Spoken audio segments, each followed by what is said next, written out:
Сәлеметсіңдер ме балалар, бүгін 124-ші сабақта біз кесінді сызу тақырыбын жалғастыратын боламыз. Алдыңғы сабақта біз кесінді сызу деген тақырыпты өткен болатынбыз, иә. Енді бірінші суретке қараңдар. Суретші балалардың ұзындыққа қалай секіргенін бейнеледі. Ұзындығы қандай кесінділер белгіленген? Өлше, балалар шамамен 100 см ұзындыққа секіруі мүмкін дейді. Енді біз қарайық, иә. Бірінші тұрған қыз 5 см-ге секіріпті, иә. Сендер өздеріңде сызғыштарыңмен өлшесеңдер болады. Екінші бала 7 см-ге секіріпті. Ал үшінші бала 9 см-ге секіріпті. Кесінділердің біреуін таңда, осында кесінді дәптеріңе сыз, оның ұзындығын жаз дейді. Сендер осы 5, 7, 9 см кесіндінің біреуін таңдап, дәптерлеріңе жазсаңдар болады.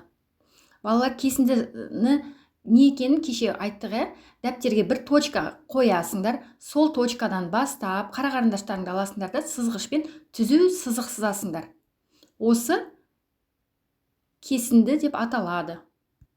Ал екінші тапсырмада өзіңе белгілі шамаларды және олардың өлшем бірліктерін ата, өлшеу құралдарын ата деген тапсырма екен. Балалар, мына жердегі суретке қараңдар, сендерге не таныс болып тұр? Мысалы, таразы, иә? Таразы, сағат, одан кейін сызғыш, иә? Міне сызғыш тұр, иә? Кесінді сызатын біздің сызғышымыз. Енді өлшеу құралдарының атын айттық, иә? Сызғыш, таразы, сағат. Енді сызғышпен біз нені өлшейміз? Сантиметрді, метрді, дециметрді және миллиметрді, иә? Ал таразда біз нені өлшейміз? Таразда біз грамм, килограмм, центнер және тоннаны өлшейді екенбіз. Ал сағатпен біз, сендер білесіңдер, секунд, минут және сағатты өлшейміз. Енді үшінші тапсырмаға қарайық. Бұл өзіндік жұмыс екен. Берілген кесіндіден 3 см ұзын және 3 см қысқа кесінділер сыз дейді. Ең алдымен біз мына тұрған кесіндіні өлшеп алайық. Бұл тұрған кесіндіміз 6 см кесінді екен. Енді бізге 3 см ұзын дейді. Яғни 6 см-ге 3 см қосамыз. Сонда 9 см болады. Яғни біздің сызатын кесіндіміз 9 см кесінді болады. Енді 3 см қысқа кесінді сыз дейді. Яғни 6 см-мізден 3-ті алып тастаймыз. Сонда 3 см болады. Сонда біз 3 см кесінді сызады екенбіз. Төртінші есепте бізге шыншыл мен өтірікшінің айтқан пікірлері бойынша қорытынды жаса, фигураларды тап және олардың суретін сал дейді. Яғни біз қарап тұрсақ, шыншыл жазық фигуралар деп айтқан екен, иә? Жазық фигуралар деген қалай? Ол жазықтыққа түскен фигуралар, иә? Яғни ол бірінші, екінші сурет. Ал өтірікші айтыпты, фигуралардың түстері бірдей емес дейді. Яғни өтірікші қайсысын айтқан? Өтірікші үшіншіні айтқан, иә? Түстері бірдей емес дейді. Негізі олардың түстері бірдей, иә? Яғни үшінші суретті өтірікші айтқан екен. Енді вариантын айтайық. Шыншыл жазық фигуралар деп айтқан дейді. Ал өтірікші фигуралардың түстері бірдей деп айтқан дейді.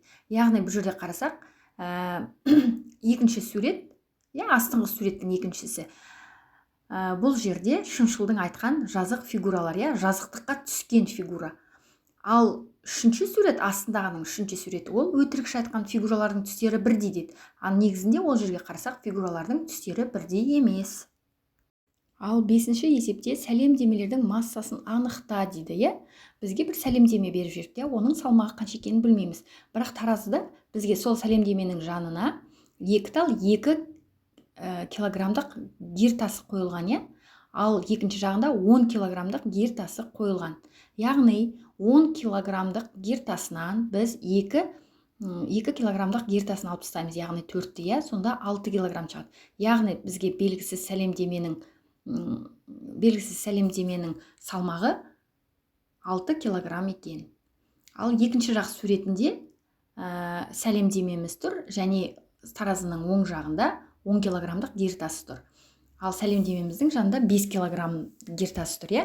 Яғни 10-нан 5-ті алып тастаймыз, сонда 5 қалады. Яғни белгісіз сәлемдемеміздің салмағы 5 килограмм екен. Балалар, сабақ түсінікті деп ойлаймын. Осымен сабақ аяқталды. Сау болыңдар.